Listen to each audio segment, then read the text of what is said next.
A bombshell criminal complaint revealing the depths of the Iranian regime went to in an attempt to assassinate President-elect Trump and an Iranian-American dissident on U.S. soil. Hello, I'm John Roberts in Washington. Welcome to Monday, and welcome to the Hammer, who's here with us today.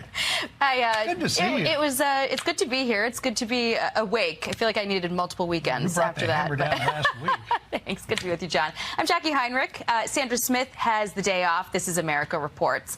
An unsealed court filing charges 3 men in connection to the failed murder-for-hire plots. And according to that document, one of the suspects, who is still at large, told the feds he was instructed by an official in Iran's military to come up with a plan to take out Trump. Threats from Washington with the latest on the failed Iranian plot to kill Trump. David? Well, John and Jackie, it really is all hands on deck between the FBI, CIA, and other intelligence agencies to watch Iran and the growing threats towards the president-elect. The threat stream is there daily and continues to intensify, Fox News is told. The FBI right now looking for a 51-year-old named Farhad Shakiri. They believe he's in Iran. Getting him here is not going to be easy if they get him here at all. According to this criminal complaint unsealed on Friday, Shakiri worked with Iran's Revolutionary Guard on an active plan to kill the president-elect. Shakiri demanded large financial sums in return. As stated in the criminal complaint, Shakiri indicated to an IRGC official that this would cost a huge amount of money. In response, the official said that we have already spent a lot of money, so money's not an issue. Now, Trump, as we've been reporting for months,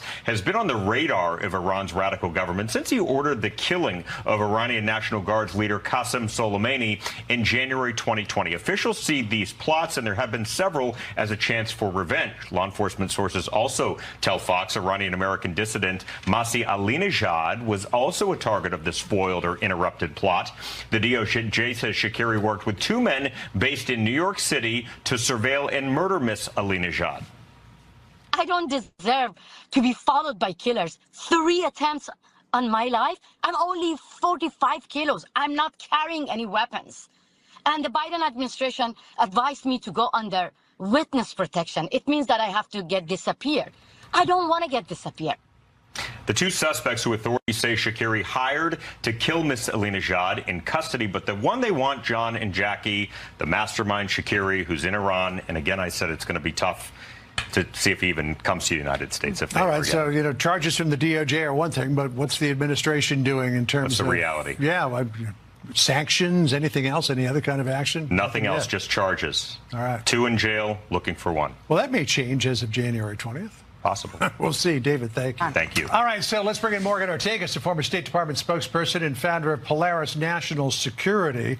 So the DOJ is filing charges against Farhad Shakiri, an unnamed person who's a member of the IRGC in Iran, is also named in the suit, but nothing that looks like is going to happen. And remember, the Biden administration seemed to indicate that going after Trump would be an act of war. This is what Matt Miller said.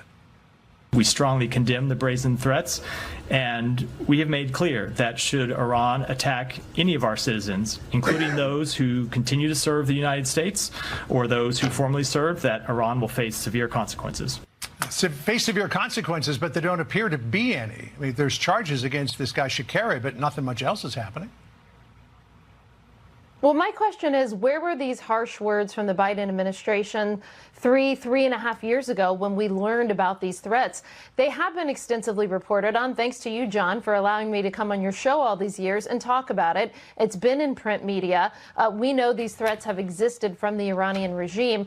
They also have meddled at an unprecedented scale in our election, trying to tip the scales in favor of Kamala Harris. We know they were also funding anti-Semitic protests on our college campuses and around the country.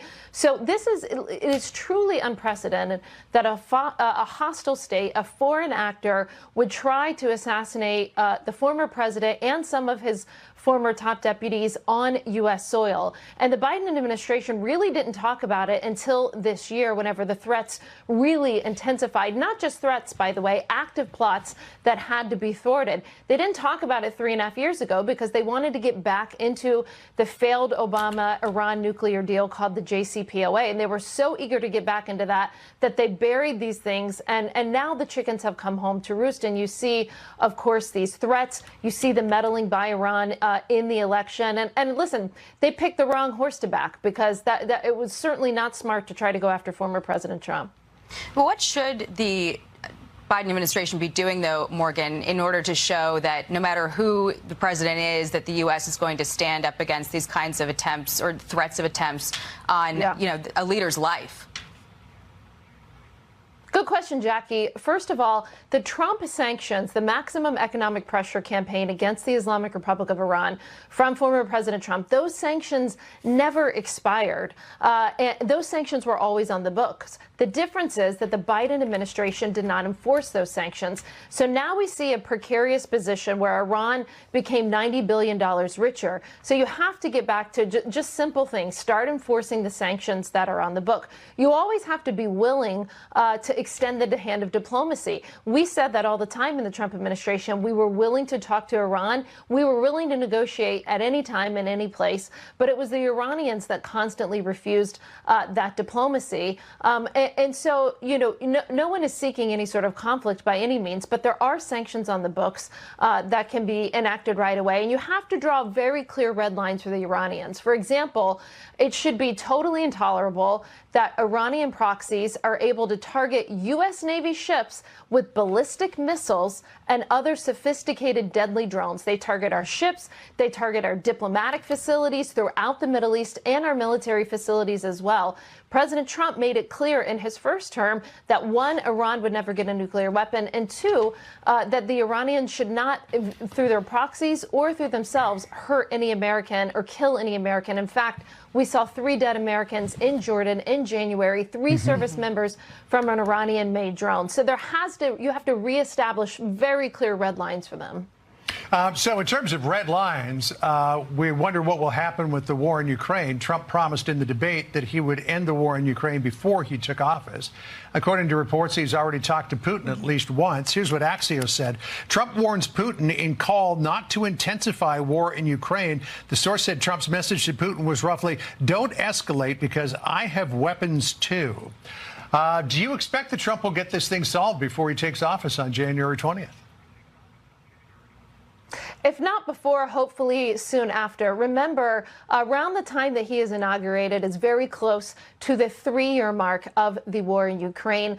That should have never happened in the first place. It was a complete deterrence failure by Biden and Harris. Listen, what's important about Putin, the Ayatollah Khamenei, Xi Jinping, when you go around the world, it's important that these dictators respect the President of the United States. Unfortunately, this is not good for America or the world. Unfortunately, they didn't respect Biden and Harris. In fact, the last time Putin met with an administration official, he met with Harris. And 3 days later, he made the calculation to invade Ukraine.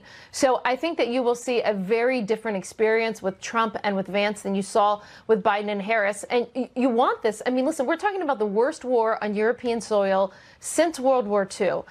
You should want that to be resolved. Going 3 years by the time President Trump is inaugurated into this long war in Europe is bad for everybody. It's bad for the Ukrainians, and it's bad for NATO, and it's bad for us ultimately. We should want peace. We should want it to end, but on our own terms. And very quickly, there was an Axios report that said that Trump also spoke with Netanyahu 3 times in recent days. There were other reports that he's taken as many as 70 calls since he was elected. What does his election mean for negotiations to get a ceasefire and hostage deal right now with Biden still in office?